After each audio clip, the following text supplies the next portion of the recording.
இன்னா செய்தாரை ஒருத்தல் அவர் நாண நன்னையும் செய்துவிடல் அப்படின்னு நம்ம தமிழ் மொழியில ஒரு திருக்குறள் இருக்கு. அதாவது ஒருத்தவனுக்கு கெட்டது செஞ்சா கூட அவனுக்கு நீ நல்லது செஞ்சு அவனை வெக்கப்பட வைக்கணும் அப்படிங்கறதுதான் இதோடைய அர்த்தம். ஆனா அப்படி செய்யும் பொழுது அந்த குற்ற உணர்ச்சி இருக்கே அது அவங்கள அடியோட மாத்திரும், நல்வழிப்படுத்தும். ஆனா அதுக்கான பெஸ்ட் எக்ஸாம்பிள் தான் நம்ம இன்னைக்கு பார்க்க போற இந்த கேஸ்.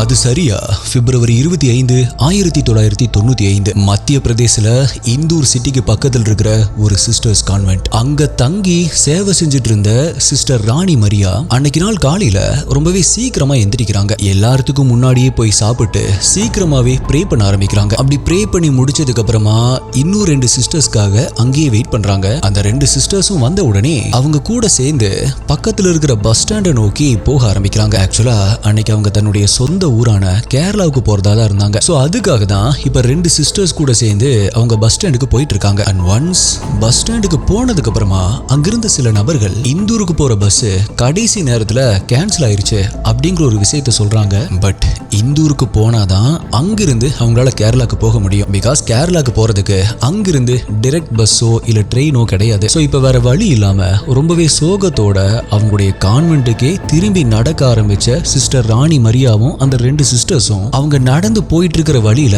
ஆப்போசிட்ல கபில் அப்படின்னு ஒரு பேர் போட்ட ஒரு பஸ் வர்றதை பாக்குறாங்க. ஆக்சுவலா இந்த பஸ்ல தான் அவங்க அன்னைக்கு டிராவல் பண்றதா பிளான் இருந்துச்சு. சோ ஒருவித குழப்பத்தோடயே அந்த பஸ் கிட்ட போன 3 சிஸ்டர்ஸும் அந்த பஸ் உடைய கண்டக்டர் கிட்ட ராணி மரியா சிஸ்டருக்கு ஒரு சீட்டை ரிசர்வ் பண்ணி கொடுக்க முடியுமா அப்படின்னு கேக்குறாங்க. ஆனா அதுக்கு அந்த கண்டக்டரும் சரி அப்படின்னு சொன்னதுமே சிஸ்டர் ராணி மரியாவை அந்த பஸ்ல ஏத்தி விட்டுட்டு கூட வந்த அந்த 2 சிஸ்டர்ஸும் இப்ப மறுபடியும் கான்வென்ட்டுக்கு திரும்புறாங்க. பட் அதிலிருந்து அடுத்த சில மணி நேரத்துல சரியா சொல்லணும் அப்படின்னா காலையில 10:45 மணிக்கு அந்த கான்வென்ட்டுக்கு ஒரு போன் கால் வருது. அந்த காலை அட்டன் பண்ண ஒரு சிஸ்டர் ஆப்போசிட்ல அந்த நபர் சொன்னதை கேட்டுட்டு ரொம்பவே பதட்டமா சரி ஓகே நாங்க உடனடியா வரோம் அப்படின்னு சொல்லிட்டு அந்த காலை கட் பண்றாங்க. அண்ட் உடனடியா கான்வென்ட்ல இருக்கிற சில அத்தாரிட்டிஸையும் கூட்டிட்டு போன்ல அந்த நபர் குறிப்பிட்ட இடத்துக்கு போக ஆரம்பிக்கிறாங்க. பட் அப்படி போனவங்களுக்கு அவங்களுடைய வாழ்நாள்லயே மறக்க முடியாத ஒரு காட்சி தான் காத்துட்டு இருந்துச்சு. ஆமா எஸ்டிஐ தன்னுடைய சொந்த ஊருக்கு போற சந்தோஷத்துல கான்வென்ட்ல இருந்து கிளம்பி போன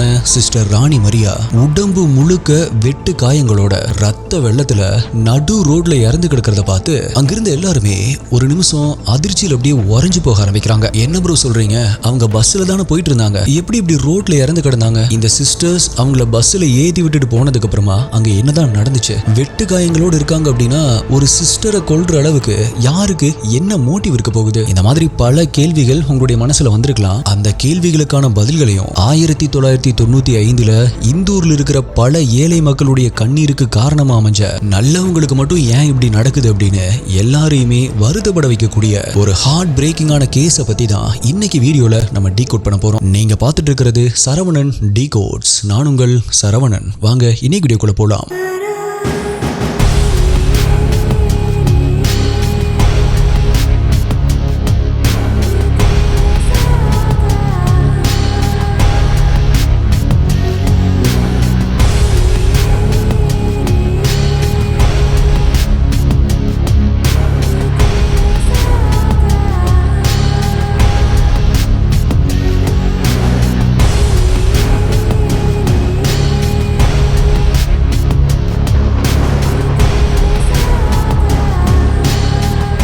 இந்த வீடியோல நான் சொல்ற யூடியூப்ல காமிக்க முடியாத crime scene images, crime scene videos எல்லாமே நம்மளுடைய அஃபீஷியல் டெலிகிராம் குரூப்ல தான் அப்டேட் பண்ணுவோம். யூடியூப்ல கரெக்டா நோட்டிபிகேஷன் கிடைக்காதவங்களுக்கும் அங்க இன்ஸ்டன்டா அப்டேட் கிடைச்சிரும். டெலிகிராம் யூஸ் பண்ணாதவங்களுக்கு வாட்ஸ்அப்ல நம்மளுடைய சேனல் இருக்கு, அங்கேயுமே உங்களுக்கு இன்ஸ்டன்ட் அப்டேட்ஸ் கிடைச்சிரும். நம்மளுடைய அஃபீஷியல் வாட்ஸ்அப் மற்றும் டெலிகிராம் சேனலுடைய லிங்க் டிஸ்கிரிப்ஷன் பின்ட் கமெண்ட்ல கொடுத்திருக்கேன், செக் பண்ணி பாருங்க.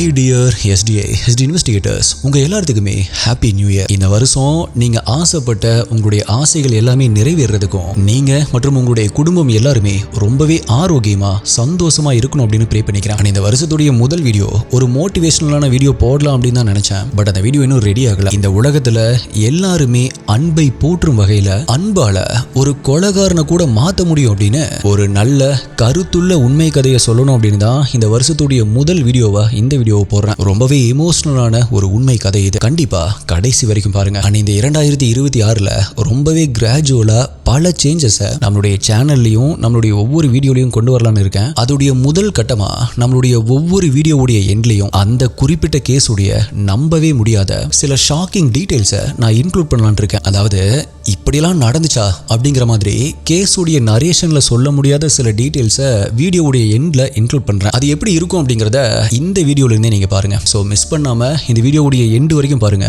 கண்டிப்பா அது உங்களுக்கு பிடிக்கும். ஸோ இப்போ கிரைம் சீனை செக்யூர் பண்ணி இறந்த உடலை அட்டாப்சிக்கு அனுப்பின போலீஸ் சிஸ்டர் ராணி மரியா கடைசியா அந்த பஸ்ல போனாங்க இல்லையா, அந்த பஸ்ல இருந்த நபர்களை விசாரிக்க ஆரம்பிக்கிறாங்க. பட் அந்த பஸ்ல இருந்த நபர்கள் அவங்க பார்த்ததா போலீஸ் கிட்ட சொன்ன விஷயங்களை கேட்டு போலீஸ அது ரொம்பவே கன்ஃபியூஸ் பண்ணுச்சு. அப்படி அந்த பஸ்ல இருந்தவங்க மூலமா போலீஸ்க்கு தெரிய வந்தது என்ன அப்படின்னா, தன் கூட வந்த அந்த 2 சிஸ்டர்ஸ்க்கும் பாய் சொல்லிட்டு சிஸ்டர் ராணி மரியா அந்த பஸ்ல ஏறின உடனேயே பஸ்ஸுக்குள்ள ஒயிட் கலர் ஷர்ட் போட்டிருந்த ஒரு நபர் ராணி மரியாவுடைய பேக்கை வாங்கி டிரைவர் சீட்டுக்கு பக்கத்துல வச்சுட்டு அவங்கள பஸ்ஸுடைய பின்னாடி போய் பேக் சீட்ல உட்கார சொல்லியிருக்காரு. பட் இதை கேட்ட சிஸ்டர் ராணி மரியாவோ லைட்டா கன்ஃபியூஸ் ஆன மாதிரி பார்க்க ஆரம்பிக்கிறாங்க. பிகாஸ் அந்த டவுனை பொறுத்த வரைக்குமே எந்த ஒரு பப்ளிக் டிரான்ஸ்போர்ட்டா இருந்தாலுமே சரி சிஸ்டர்ஸ் எல்லாத்துக்குமே ஃப்ரண்ட் சீட் தான் கொடுப்பாங்க.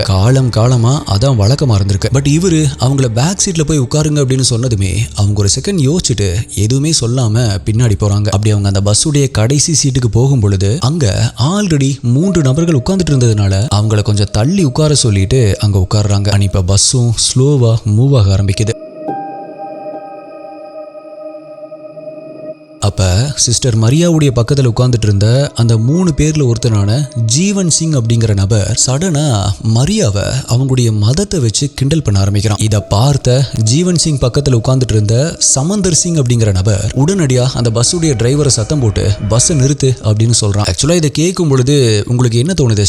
சிஸ்டர் மரியாவை அந்த ஜீவன் சிங் கிண்டல் பண்ணதுனால கோவப்பட்டு இவர் பஸ்ஸை நிறுத்திருப்பாரு அப்படின்னு தோணுது. ஆனா விஷயம் அது இல்ல. பஸ்ஸை நிறுத்த சொன்ன சமந்தர் சிங் கையில ஒரு தேங்காயோட கீழே இறங்கி அங்கிருந்த ஒரு பெரிய கல்லுல அந்த தேங்காயை உடைச்சிட்டு திரும்பவுமே அந்த பஸ்ல ஏறான். அதுக்கப்புறமா அந்த பஸ்ல இருந்த பேசஞ்சர்ஸ் எல்லாத்துக்குமே அவன் உடைச்சிட்டு வந்த தேங்காயிலிருந்து ஒவ்வொரு பீஸா கொடுக்க ஆரம்பிச்சவன் அங்கிருந்த சிஸ்டர் ராணி மரியாவுக்கும் ஒரு பீஸை கொடுக்குறான். பட் அதை அவங்க வாங்கி சாப்பிட ட்ரை பண்ணும்போது அது அவங்களுடைய கையிலிருந்து புடுங்கி அவங்கள பழிச்சு காமிச்சிட்டு கிண்டல் பண்ணி சிரிக்க ஆரம்பிக்கிறான். இத சுத்தி இருந்த பேசஞ்சர்ஸ் எல்லாருமே பார்த்துட்டு இருக்காங்க. ஆனா அப்படி சிரிச்சிட்டு இருக்கும் பொழுதே யாருமே எதிர்பார்க்காத நேரத்துல அவன் மறைச்சு வச்சிருந்த கத்தி எடுத்து சிஸ்டர் மரியாவுடைய வயிற்றிலேயே சர மாரியா குத்த ஆரம்பிக்கிறான். ஒரு செகண்ட் அங்க என்ன நடக்குது அப்படின்னு புரியாத மக்கள் பயத்துல கத்த ஆரம்பிக்கிறாங்க. அடிச்சு புடிச்சிட்டு அந்த பஸ்ல இருந்து இறங்கி ஓட ஆரம்பிக்கிறாங்க. அங்கிருந்த எல்லாருமே அந்த பஸ்ல இருந்து இறங்கி ஓடுனாங்களே தவிர அதுல இருந்த ஒருத்தங்க கூட அவனை ஸ்டாப் பண்றதுக்கு ட்ரை கூட பண்ணல. இப்படி ஆவேசமா சிஸ்டரை கத்தியால குத்திட்டு இருந்த சமந்த ஒரு விஷயத்தை பார்த்து இன்னுமே கோபமாகறான். அது என்ன அப்படின்னா, இப்படி கத்தி குத்து வாங்கும் பொழுது கூட சிஸ்டர் மரியா ஹெல்ப் கேட்கறதுக்கு பதிலா ஜீசஸ் ஜீசஸ் அப்படின்னு சொல்றது கேட்டு இன்னுமுமே கோபமானவன் அவங்கள தரன்னு அந்த பஸ்ல இருந்து வெளியே இழுத்துட்டு போய் அங்கிருந்த நடு ரோட்ல அப்படியே போடுறான். அங்க எல்லாரும் முன்னாடியுமே திரும்பவுமே வெறி பிடிச்ச மாதிரி அவங்களுடைய உடம்பு முழுக்கவே குத்த ஆரம்பிக்கிறான். ஒரு கட்டத்துல சிஸ்டர் ராணி மரியா எந்த ஒரு அசைவுமே இல்லாம இருக்கிறத ரியலைஸ் பண்ணவன் அவங்க இறந்துட்டாங்க அப்படிங்கறத கன்ஃபார்ம் பண்ணிட்டு அவனோட கூட்டாளிகளோட பக்கத்துல இருந்த காட்டுக்குள்ள தப்பிச்சு ஓட ஆரம்பிக்கிறான். இதுல ரொம்பவே கொடூரமான ஒரு விஷயம் என்ன தெரியுமா?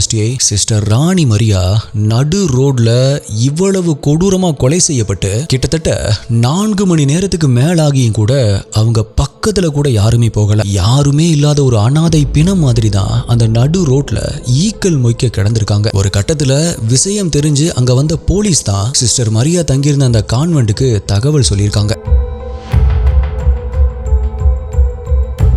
ஸோ இப்போ போலீஸ் பஸ்ஸில் இருக்கிறவங்க சொன்னதை வச்சு இன்வெஸ்டிகேஷன் பண்ணிட்டு இருந்த அதே நேரத்தில் சிஸ்டர் ராணி மரியாவுடைய அட்டாப்சி ரிப்போர்ட்டும் கிடைக்குது. அந்த அட்டாப்சி ரிப்போர்ட்ல அவங்களுடைய உடம்புல 40 இடங்கள்ல சிவியரான கத்தி குத்து காயங்களும் 14க்கும் மேற்பட்ட இடங்கள்ல சிராய்ப்பு காயங்கள் இருக்கிறதாகவும் அதுல ஏற்பட்ட அதிகப்படியான ரத்த கசிவு தான் அவங்களுடைய உயிரிழப்புக்கு காரணம் அப்படின்னு ரிப்போர்ட்ல மென்ஷன் பண்ணப்பட்டிருந்துச்சு. இதை தொடர்ந்து சிஸ்டர் ராணி மரியாவுடைய உடல் எபிஸ்கோபல் ரெசிடென்ஸ் அப்படின்னு அழைக்கப்படுற பிஷப்புடைய வீட்டுக்கு அனுப்பப்பட்டு பொதுமக்களுடைய பார்வைக்கு வைக்கப்படுது. இப்ப இந்த கொலையை செஞ்சது யாரு அப்படின்னு போலீஸ்க்கு தெரிஞ்சதுனால தப்பிச்சு போன சமந்தரை பத்தி விசாரிக்க ஆரம்பிச்ச போலீஸ் அவன் உதயநகர் பக்கத்தில் இருக்கிற செமல்யா ராய்மல் அப்படிங்கிற ஒரு கிராமத்தை சேர்ந்தவன் அப்படிங்கிறது தெரிய வருது. அது மட்டும் இல்ல, விவசாயம் மற்றும் சின்ன சின்ன வேலைகளை செஞ்சு தன்னுடைய வாழ்க்கையை நடத்திட்டு வந்த சமந்தர் மேல அது வரைக்குமே எந்த ஒரு சின்ன கேஸ் கூட அவன் மேல இல்ல. இப்படி இருக்கும் பொழுது எதனால, என்ன காரணத்துக்காக அவன் இவ்வளவு கொடூரமா சிஸ்டர் ராணி மரியாவை கொலை பண்ணா அப்படிங்கிற கேள்வி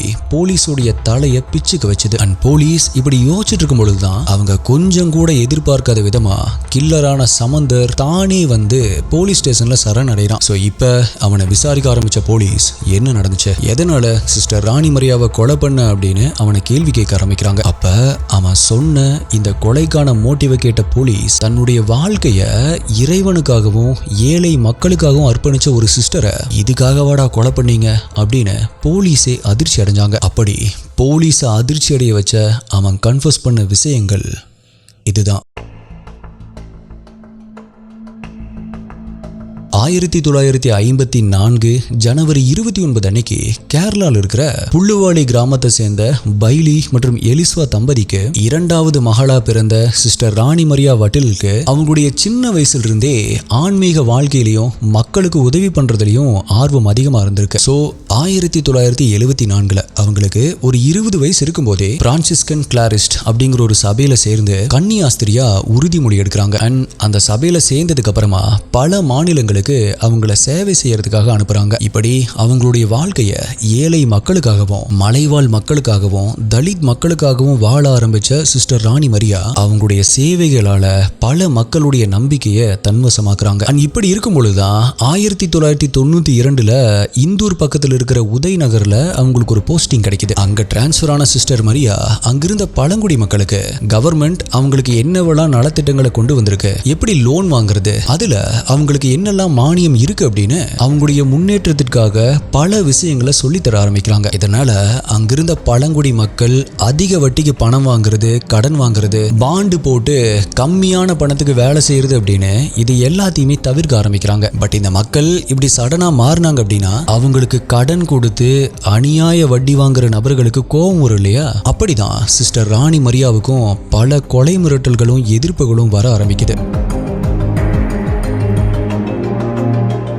பட் அது எல்லாத்தையுமே கொஞ்சம் கூட கண்டுக்காத சிஸ்டர் ராணி மரியா அவங்களுடைய வேலைகளை தொடர்ந்து செய்ய ஆரம்பிக்கிறாங்க. இப்படி போயிட்டு இருக்கும் பொழுதுதான் 1994 டிசம்பர் மாசத்துல சில காரணங்களுக்காக அங்கிருந்த பழங்குடி மக்களுக்கும் சமந்தர் ஒரு கிராமத்துல வாழ்ந்துட்டு இருந்தான் அப்படின்னு சொன்ன இல்லையா, சொமல்யா ராய்மல் அப்படிங்கிற கிராமம், அந்த கிராமத்தை சேர்ந்த மக்களுக்கும் நடுவுல ஒரு பெரிய கலவரம் ஏற்பட ஆரம்பிக்குது. ஆனா அந்த கலவரத்துல நம்ம இன்ட்ரோல பார்த்த ஜீவன் சிங், அதாவது சிஸ்டரை கொலை பண்ண சமந்தர் சிங் கிடையாது, பஸ்ல சிஸ்டரை கிண்டல் பண்ணா அப்படின்னு சொன்ன இல்லையா, அந்த ஜீவன் சிங்க இந்த பழங்குடி மக்கள் பயங்கரமா அடிச்சிருக்காங்க. ஆக்சுவலா அதுக்கு காரணம் அவனுமே அநியாய வட்டிக்கு பணம் கொடுக்கறதுனால தான். சோ இப்போ இந்த கலவரத்தை அடக்க வந்த போலீஸ் அங்கிருந்த எல்லாத்தையுமே அரெஸ்ட் பண்ணி ஜெயில அடைக்கிறாங்க. பட் சிஸ்டர் ராணி மரியாவோ அரெஸ்ட் பண்ணப்பட்ட அந்த பழங்குடி மக்கள் மேல எந்த ஒரு தப்புமே இல்லை அப்படின்னு சொல்லி அவங்க எல்லாரையுமே லீகலா பெயில் அப்ளை பண்ணி வெளியே எடுக்கிறாங்க. இதனால ஆல்ரெடி வட்டிக்கு பணம் கொடுக்கிற விஷயத்துல சிஸ்டர் மரியா மேல கோபமா இருந்த ஜீவன் சிங்குக்கு இந்த சம்பவம் எரியிற நெருப்புல எண்ணெய் ஊத்துன மாதிரி இருந்துச்சு. அதனால இப்ப எப்படியாவது சிஸ்டர் ராணி மரியாவை பழி வாங்கி ஆகணும் அப்படின்னு யோசிச்ச ஜீவன் சிங் இதுக்காக ஒரு பிளானை போட ஆரம்பிக்கிறான். அது என்ன அப்படின்னா, அவனுடைய ஊர் மக்கள் கிட்ட சிஸ்டர் மரியா சேவை அப்படிங்கிற பேர்ல எல்லாத்தையுமே ஏமாத்தி கிறிஸ்துவ மதத்துக்கு மாத்துறதுக்கு ட்ரை பண்றாங்க அப்படின்னு ஒரு புரளையை கிளப்பி அவனுடைய ஊர் மக்களை சிஸ்டர் மரியாவுக்கு எதிராக திருப்பி விட ஆரம்பிக்கிறான். அந்த ஊர் மக்களுமே சிஸ்டர் எல்லாத்துக்குமே நல்லது பண்றதுக்காக தான் வந்திருக்காங்க அப்படின்னு புரியாம காரணமே இல்லாம அவங்கள வெறுக்க ஆரம்பிக்கிறாங்க. ஆனா அப்படி வெறுத்த அந்த கிராமத்துடைய மக்கள்ல ஒருத்தன் தான் இந்த சமந்தர் சிங். ஆக்சுவலி கன்ஃபியூஸ் ஆகாதீங்க, ஜீவன் சிங் சமந்தர் சிங் அப்படின்னு ரெண்டே கேரக்டர்ஸ் தான் இருக்காங்க. ஜீவன் சிங் அப்படிங்கிறவன் கந்துவட்டி பிசினஸ் பண்றவன். அவன் சிஸ்டர் மரியா மேல இருந்த கோபத்துல அவனுடைய ஊர் மக்களை தூண்டி விட்டுருக்கான். அந்த ஊர் மக்கள்ல ஒருத்தன் தான் மரியாவை கொலை செஞ்ச சமந்தர் சிங். அதாவது சிஸ்டர் மரியா நம்மளுடைய ஊர் மக்களுக்கு எதிராக வேலை செய்யறாங்க அப்படின்னு சமந்தரை நம்ப வச்சு அவனை பயங்கரமா தூண்டி விட்டுருக்கான். ஆனா அது கூடவே சிஸ்டர் மரியா உயிரோட இருந்தாங்க அப்படின்னா நம்மளுடைய ஊர் மக்களுக்கு எதிராக ஏதாவது பண்ணிட்டே தான் இருப்பாங்க. சோ அவங்க உயிரோட இருக்க கூடாது அப்படின்னு சொல்லியிருக்கான். சமந்தரும் அதை நம்பி சரி அப்படின்னு சொல்ல இவங்க கூட தர்மேந்திரா அப்படிங்கிற ஒரு நபரையும் சேர்த்துக்கிட்டு சிஸ்டர் ராணி மரியாவை கொலை பண்றதுக்காக ஒரு பிளானை போடுறாங்க. அப்பதான் 1995 பிப்ரவரி 25 அன்னைக்கு சிஸ்டர் ராணி மரியா தன்னுடைய சொந்த ஊரான கேரளாக்கு போறாங்க அப்படிங்கிறது அவங்களுக்கு தெரிய வருது. நான் முன்னாடியே சொன்ன மாதிரி உதய்நகர்ல இருந்து இந்தூருக்கு வந்து தான் கேரளாக்கு போக முடியும். ஸோ இப்போ அவங்கள அந்த இந்தூருக்கு போற வழியிலேயே பஸ்ஸில் வச்சே கொலை பண்ணணும் அப்படின்னு முடிவு பண்ணவனுங்க அன்னைக்கு காலையில சிஸ்டர் மரியாவுக்கு முன்னாடியே அவங்க போறல பஸ்ல ஏறி பின்னாடி சீட்ல போய் உட்கார்ந்துருக்கானுங்க. அண்ட் தனக்கு எதிராக இப்படி ஒரு சதி திட்டம் போடுறானுங்க அப்படின்னு தெரியாமலேயே சிஸ்டர் மரியாவும் அவனுக்கு பக்கத்துல போய் உட்கார்ந்துருக்காங்க. அண்ட் அப்பதான் நான் முன்னாடி சொன்ன விஷயங்கள் எல்லாமே நடக்க ஆரம்பிக்குது. இப்ப சமந்தருடைய இந்த கன்ஃபெஷனை கேட்ட போலீஸ் உடனடியா அவனுடைய கூட்டாளிகள் 2 பேரையுமே அரெஸ்ட் பண்றாங்க. அரெஸ்ட் பண்ணப்பட்ட 3 பேருமே தகுந்த ஆதாரங்களோட கோர்ட்ல நிறுத்தப்படுறாங்க. இதை அடுத்து சிஸ்டர் ராணி மரியாவை கொலை பண்ண குற்றத்திற்காக சமந்தர் சிங்குக்கும் இந்த கொலைக்கு தூண்டுதலா இருந்த ஜீவன் சிங் மற்றும் உதவி பண்ண தர்மேந்திரா இவங்க 3 பேருக்குமே கோர்ட் ஆயுள் தண்டனை கொடுத்து தீர்ப்பு எழுதுது. இந்த இடத்திலேயே இந்த கேஸ் முடிஞ்சிருந்துச்சு அப்படின்னா இதுவும் ஒரு சாதாரணமான கேஸாக தான் இருந்திருக்கும். பட் இப்போ வரைக்குமே இந்த கேஸ் பேசப்படுறதுக்கு ஒரு முக்கியமான காரணமே இதுக்கப்புறமா நடக்க போற விஷயங்கள் தான். யூசுவலா இந்த மாதிரி கேசஸ்ல இறந்து போன விக்டிமுடைய ஃபேமிலி என்ன நினைப்பாங்க? கில்லருக்கு கண்டிப்பா தூக்கு தண்டனை கிடைக்கணும் அப்படின்னு தான் ஆசைப்படுவாங்க. பட் இந்த கேஸ்ல அப்படி இல்ல. சிஸ்டர் ராணி மரியாவுடைய ஃபேமிலி ஆரம்பத்துல சோகமா இருந்தாலும் கோர்ட் அவங்களுக்கு தண்டனை கொடுத்ததுக்கு அப்புறமா இல்ல இறந்து போன சிஸ்டர் மரியா கண்டிப்பா இதை விரும்ப மாட்டாங்க. அவங்களுடைய வாழ்க்கை முழுவதுமே ஏழை மக்களுக்காக தான் வாழ்ந்தாங்க. சோ தப்பு பண்ணவங்களுக்கு திருந்துறதுக்காக ஒரு வாய்ப்பு கொடுக்கணும் அப்படின்னு தான் அவங்க கண்டிப்பா நினைப்பாங்க. அதனால நாங்க சமந்தர் சிங்கை மன்னிக்கிறோம் அப்படின்னு சொல்லியிருக்காங்க. இப்படி ராணி மரியாவுடைய ஃபேமிலி அவனை மன்னிச்சிட்டதா அவனுக்கு தகவல் போயிருக்கு. ஆரம்பத்துல அதை அவன் நம்பல அப்படின்னாலுமே போக போக அதை அவன் உணர ஆரம்பிச்சிருக்கான். ஆனா அது மட்டும் இல்ல, எஸ்டிஐ ரக்ஷபந்தன் அன்னைக்கு சிஸ்டர் ராணி மரியாவுடைய தங்கச்சியான சிஸ்டர் செல்மி அவனை ஜெயிலேயே போய் மீட் பண்ணி அவனுக்காக அங்கேயே பிரேயர் பண்ணி அவனுடைய கையில ராக்கிய கட்டி விட்டு அவனை தன்னுடைய குடும்பத்துல ஒரு ஆளா தன்னுடைய அண்ணனா ஏத்துக்கிட்டாங்க.